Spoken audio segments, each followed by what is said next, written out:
여러분 안녕하십니까. 1월 25일 화요일 뉴스투데이 경남 시작합니다. 오늘의 주요 뉴스입니다.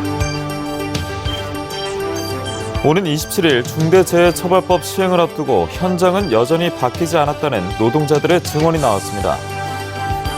부울경 특별지방자치단체의 출범을 앞두고 상징성과 의미가 큰 청사의 위치를 둘러싼 새 지자체의 물밑 경쟁이 치열합니다. 내년 4월로 연기된 하동 세계차 엑스포의 후속 조치와 계획이 나왔습니다. 경남교육감 선거 중도보수 진영 후보 4명이 단일화에 합의했습니다. 3월 말까지 단일 후보를 선정하겠다는 계획입니다. 모레부터 중대재해처벌법 시행을 앞두고 경남의 위험한 노동 현장에서 근무하는 노동자들의 증언이 나왔습니다. 일하다 죽는 일만 없도록 해달라는 이들의 목소리를 이재경 기자가 들어봤습니다. 경남 김해의 한 공장. 노동자가 프레스 기계에 손을 가까이 넣어도 기계는 계속 작동됩니다. 움직이죠. 손가락 넣었는데 움직이잖아. 그럼 내 손가락 끝까지 넣어볼까요? 앉아서 움직이나 안 움직이나. 노동자의 부상을 막기 위해 안전 센서가 설치됐지만 제대로 작동하지 않는 겁니다. 고 김용균 씨가 일하다 숨진 곳과 유사한 현장도 여전히 많습니다. 이렇게 열악합니다. 안에 석탄 때문에 하체압도 안 보이지 않습니다. 이런 협착의 위험 그리고 이 기름 벨트를 통해서 이런 게 수없이 발전소에는 이런 설비가 많습니다. 조선소 크레인 노동자들은 추락의 위험과 싸우고 있습니다. 안전벨트를 이제 메고 하니까 안전하게 자꾸 하는 것처럼 보이지만 이것도 하부에 떨어지면 바로 20m 이상 되는데 살 수 없는 높이입니다. 이게 또. 지난해 경남에서 일하다 숨진 노동자는 67명. 2년 전에도 77명의 노동자가 숨졌는데 여전히 바뀌지 않았다는 게 현장의 목소리입니다. 중대재해처벌법 시행은 오는 27일부터 산업 현장에서 사업주나 경영 책임자가 안전조치 의무를 다하지 않아 사망사고가 발생하면 1년 이상 징역이나 최대 10억 원을 부과할 수 있는 게 핵심입니다. 하지만 50인 미만 사업장에는 유예기간을 둬 2024년부터 적용되고 5인 미만 사업장은 아예 적용 대상에서 빠졌습니다. 지난해 전국에서 일하다 숨진 노동자 10명 가운데 8명은 50인 미만 사업장 소속이었습니다. 우리는 죽어도 다쳐도 괜찮으니까 2년만 참아라는 것입니까? 불공정과 불평등을 해결하자는 사회적 요구를 무시하지 말고 50인 미만 사업장에서 전면 실사해 주시길 요구합니다.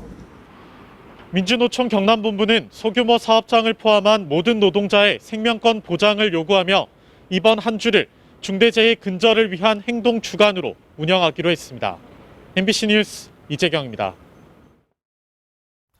이르면 다음 달 출범 예정인 부울경 특별지방자치단체의 최대 관심 중 하나는 바로 청사를 어디에 두느냐입니다. 경남과 부산, 울산의 지리적 중간 위치에 두자는 구두 합의까지는 이뤘지만 청사가 갖는 상징성과 그 의미가 큰 만큼 물밑 경쟁이 치열할 것으로 보입니다. 신은정 기자입니다. 다음 달 출범 예정인 부울경 특별지방자치단체. 대중교통망 구축과 미래 전략산업 육성 등 31개 사무를 수행하는 전국 첫 특별지자체로서 특히 청사는 상징성과 의미가 크기 때문에 어디에 위치하느냐가 초미의 관심사입니다. 세계시도 의회 대표단은 접근성과 합리성을 고려해 청사를 세 지역의 지리적 중간에 두자고 구두 합의한 상태로 이 경우 부울경 중 가장 면적이 넓은 경남이 유리할 수밖에 없습니다. 통합의회 의원 수를 광역의원 수에 비례하지 않고 각 지역 9명으로 동일하게 합의한 배경 역시 청사의 중요성을 감안한 조치로 풀이됩니다. 우리라고 보면 정가운데 사무소를 두는 것이 합리라고 보고 그 합리에서 시작되면 그러면 의원수도 9명씩 동수로 하는 것이 합리적이다. 특히 경남은 진주에서 부산, 창원으로 경남도청의 위치가 옮겨지면서 발생한 지역적 감정이 거센 만큼 특별지자체 청사 위치에 더 민감할 수밖에 없는 상황. 최근 서부 경남을 중심으로 소외론이 제기되고 있어 청사 위치 선정에 더욱 신중하고 전략적인 접근이 필요한 이유입니다. 사무의 근접성이라든가 사무와 직접 관련되는 어떤 일들이 벌어지는 그런 곳에 위치해야 이제 아무래도 효율성이 있지 않겠습니까? 특별지자체 통합청사 위치는 규약 안에 담겨 각 지역 의회를 통과해야 효력을 가집니다. 지역별로 의견차가 있을 수밖에 없는 사안인 만큼 사전 합의와 교감이 선행돼야 할 것으로 보입니다. MBC 뉴스 신은정입니다.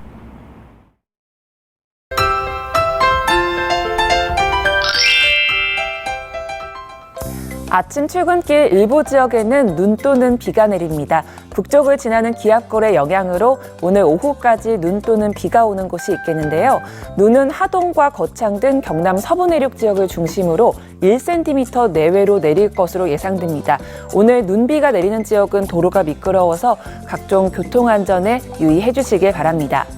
오늘 낮 기온이 크게 올라 큰 추위는 없겠습니다. 아침 기온도 평년보다 높게 시작하고 있는데요. 낮과 밤의 일교차가 10도 이상 크게 벌어지는 곳도 있겠습니다.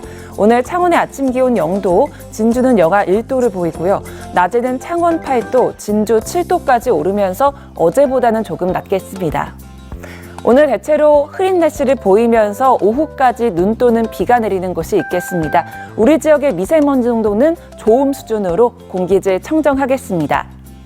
자세한 지역별 날씨입니다. 현재 기온 보시면 밀양 영하 2도, 함안은 영하 3도에서 시작하고요. 낮에는 밀양 9도, 양산은 10도까지 오르겠습니다.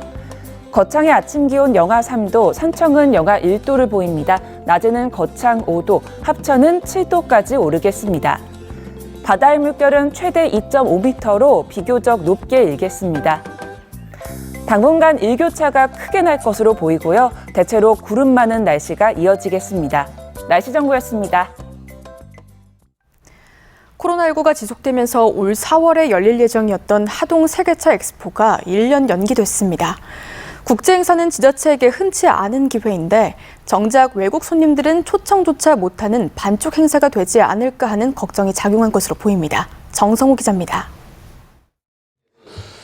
2022 하동차 엑스포는 코로나19 상황의 지속과 준비기간 부족 등을 들어 연기하자는 의견이 꾸준히 제기되어 왔습니다. 하동 세계차 엑스포 이사회는 최근 이사회를 열어 행사 연기를 신청했고 농림축산식품부의 승인을 받았습니다. 내년에 좀 완화가 되면 이분들이 안심하고 있고 그래서 차를 세계에 홍보하는 역할도 함께 해야 되겠다고는 생각을 갖고 있습니다. 하동군은 참가를 확정했거나 협의 중인 기업과 관련 단체에 연기협조 서한문을 발송하기로 했습니다. 홍보비 등 11억여 원은 매몰 비용으로 처리되고 인건비를 포함해 추가로 8억 원 정도가 들어갈 전망입니다. 현재 40여 명의 관련 인력들은 30% 정도 감축해 원래 업무로 복귀시키고 오는 7월쯤 다시 부른다는 계획입니다. 10만여 장이 팔린 입장권은 유효 기간을 연장하고 원할 경우 환불해 주기로 했습니다. 제1행사장으로 쓰려던 하동 스포츠파크 터는 정상적으로 착공하고 행사장 대체 후보지를 다시 물색하기로 했습니다.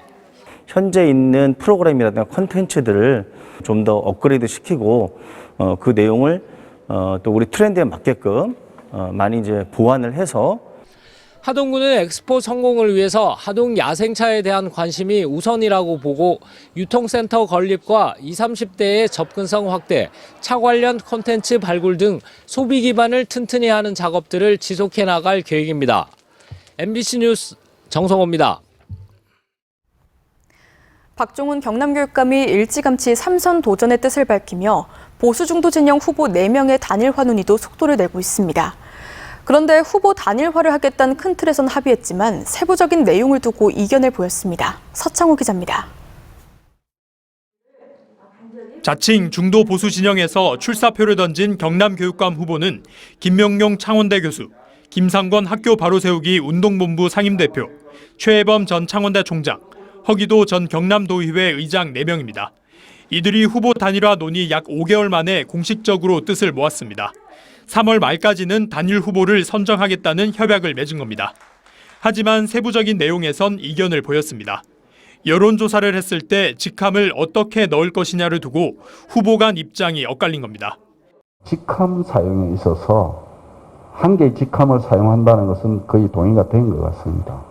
그 이외의 것은 좀 첨예하기 때문에 직책을 뭐를 넣을 것인가 하는 이런 것들이 지금 가장 쟁점이 됩니다. 한 분은 넣자마자 하고 한 분은 넣자 하고 하는 사람은 두 개 넣자 하고 굉장히 중요한 부분입니다. 가급적이면 후보자 본인이 잘 알릴 수 있는 그 직함을 이렇게 여론조사에 포함시키는 것이 가장 합리적이다. 때문에 후보 단일화 결정 과정과 그 결과에 이의를 제기하지 않는다는 등의 내용이 담긴 서약서엔 허 전 의장을 제외한 나머지 3명은 서명을 하지 않았습니다. 어떤 악소 조항도 없고 어떤 룰을 합의해서 하자고 아무런 문제가 없는 내용입니다. 이런 서약을 해놓고 들어가야 진전이 있지. 상황이 이렇게 되자 협약 시 막판엔 후보들을 향한 볼멘 소리가 나왔습니다. 단일화 하고 싶으면 오늘 합의하고 가. 이런 분들이 조율하면 돼가지고 우리 합의했어요. 후보들은 다음 달 4일 최종 의견을 단일화 기구인 경남교육희망연대 등에 통보하기로 했습니다. MBC 뉴스 서창우입니다. 다음은 희망 2022 이웃돕기 성금을 보내주신 분들입니다. 진주시 남강 수영클럽 17만 9,350원, 사천시 남양중학교 학생자치회 일동 11만 3,060원, 사천시 버룡동 김명진님, 창녕군 영산면 신제1구 2장 신옥식님, 의령군 7공면 죽곡마을 주민분들께서 각각 10만 원, 사천시 버룡동 동아 국민주택 주민들 12만 3천 원, 한내 경로당 회원들, 한성가든 송림주택 주민들, 만석식육점에서 각각 10만 원, 거창군 가조면 주부 민방위 대원들, 음기마을 역촌마을 주민들, 남하면 대곡마을 장전마을 주민분들께서 각각 10만 원, 합천군 삼가면 장기마을 삼가 그라운드 골프클럽, 장기이장 강순군님, 여운경로당 회원들, 복곡 침실 경로당에서 각각 10만 원을 보내주셨습니다. 성금을 보내주신 분들께 감사드립니다. 투데이 경남입니다. 남강둔치 자전거도로 정비 준공식이 오늘 오후 3시 진주시 평거 야외무대 광장에서 열립니다. 경남 142호 아너소사이어티 가입식이 오늘 오전 11시 경남 사회복지 공동모금회에서 열립니다. 영세아동 전담 어린이집 선정심의가 오늘 오전 10시 30분 창원시청 갈등관리위원회실에서 열립니다. 여성 친화도시 지정 협약식이 오늘 오후 3시 남해군수실에서 열립니다. 경남 연극협회 정기총회가 오늘 오후 4시 하만문화예술회관에서 열립니다. 합천군 시설관리공단 현판식이 오늘 오후 4시 합천군 시설관리공단에서 열립니다. 다음 소식입니다. 합천군 지명위원회는 일회공원 명칭 사용 여부에 대한 회의를 열고 다음 달 23일에 펼쳐지는 제2차 지명위원회 회의에서 공원 명칭 변경과 존치에 관해 최종 결론을 내리기로 했습니다. 이에 앞서 다음 달 16일엔 공개 토론회를 열어 충분한 논의를 하고 국민들의 의견도 받을 예정입니다. 지난해 추석 연휴 남해고속도로에서 교통사고 부상자를 도우려다 목숨을 잃어 의사자로 지정된 고 이영곤 내과의원 원장의 유족이 어려운 이웃을 위해 써달라며 진주시 복지재단에 성금 1,000만 원을 전달했습니다. 진주시 복지재단은 무료 진료로 봉사의 삶을 실천하고 고귀하게 희생한 의사자의 뜻과 유족의 이웃사랑을 잘 전달하겠다고 밝혔습니다. 경상남도와 울산광역시가 항공정비산업 인력 양성에 협력하기로 합의했습니다. 이를 위해 경남과 울산의 항공분야 전공대학 졸업자 또는 예정자를 대상으로 다음 달부터 3개월 동안 사천에 있는 한국항공서비스에서 고정익이나 회전익 정비, 금속재 복합재 수리, 항공기 페인팅 같은 내용으로 채용 연계형 인턴십을 운영할 계획입니다. 경남 중소벤처기업청의 수출 동향을 보면 지난해 경남 지역 중소기업의 수출액은 74억 6천만 달러로 전년보다 20.5% 늘어 수출 통계 작성 이래 최고치를 기록했습니다. 수출 품목 가운데 철강판이 4억 5,700만 달러로 49.6%나 늘었고 원동기 펌프가 36.6%, 주 단조품 34.1% 등의 순으로 증가했으며 주요 수출국은 중국, 미국, 일본 등의 순이었습니다. 경남 지역 기업들은 이번 설 연휴에 평균 5일간 쉬고 상여금은 71%가 지급하는 것으로 나타났습니다. 경남 경영자 총협회가 도내 124개 업체를 대상으로 한 조사에 따르면 올해 설 연휴 일수는 평균 5.06일로 전년 4.021보다 1.04일 늘었고 설 상여금은 71.77%가 지급한다고 답해 지난해보다 6.08%포인트 늘었습니다. 경상남도 선거관리위원회는 6월 1일 실시하는 제8회 전국 동시 지방선거에서 후보자가 쓸 수 있는 선거비용 한도액을 공고했습니다.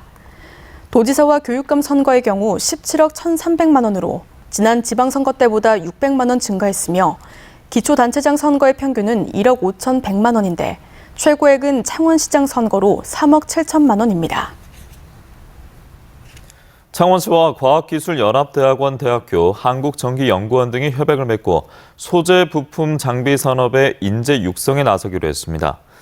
창원의 기업과 연계해 기존 재직자를 대상으로 사례 중심의 이론 교육과 참여형 실습 중심 교육을 진행하는가 하면 석박사 과정에서 국내 연구진의 지도를 받고 학위 취득 후에는 협약 기업에 취업이나 복귀하는 프로그램을 운영할 계획입니다.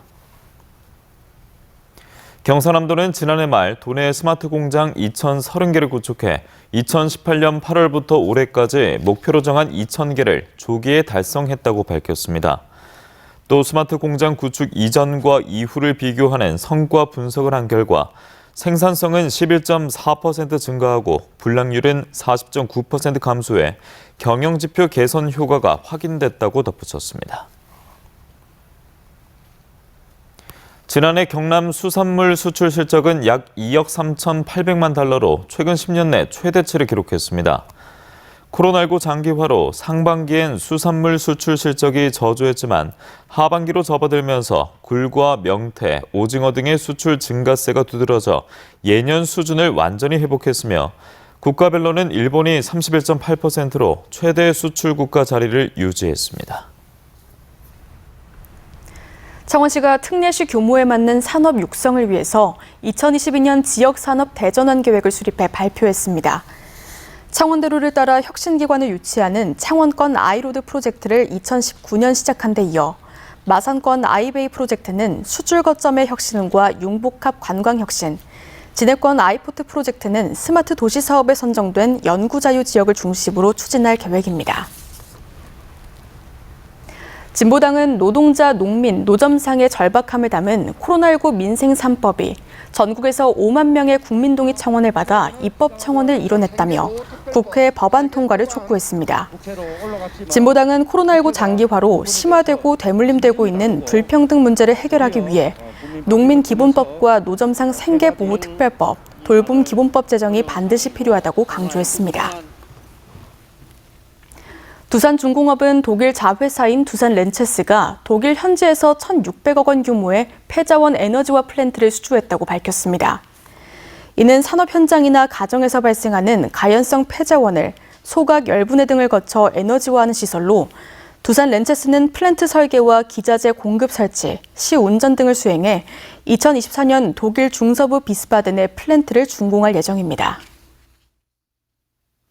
행정안전부가 김해시청 공무원 3명의 골프 접대 의혹을 조사하고 있는 가운데 국민의힘 김해시 의원들은 이번 사건으로 김해시의 투명한 공직사회는 요원해졌다면서 허성곤 김해시장이 천명한 원스트라이크 아웃제보다 더 강력한 대책을 마련하라고 요구했습니다. 이에 대해 김해시는 금품 수수 관련자 업무 배제, 공무원 행동강령 개정을 통한 부패행위 사전 차단 등 고강도 기강 확립 대책을 마련하겠다고 밝혔습니다. 밀양시는 성면으로 인한 피해를 줄이기 위해 슬레이트 지붕 개량 사업을 추진합니다. 밀양시는 지난해보다 1억 5천만 원 늘어난 10억 원의 예산을 지원할 계획이며 읍면동 행정복지센터를 통해 신청을 받은 뒤 3월에 대상자를 선정해 슬레이트 지붕 철거 작업을 벌일 계획입니다. 김해시가 영세 소상공인의 경영환경 개선 사업을 추진합니다. 지원 대상은 6개월 이상 김해에서 사업체를 운영하고 있는 사람이며 200만 원 한도로 점포 환경 개선과 방역시설 설치, 홍보비 등을 지원받을 수 있습니다.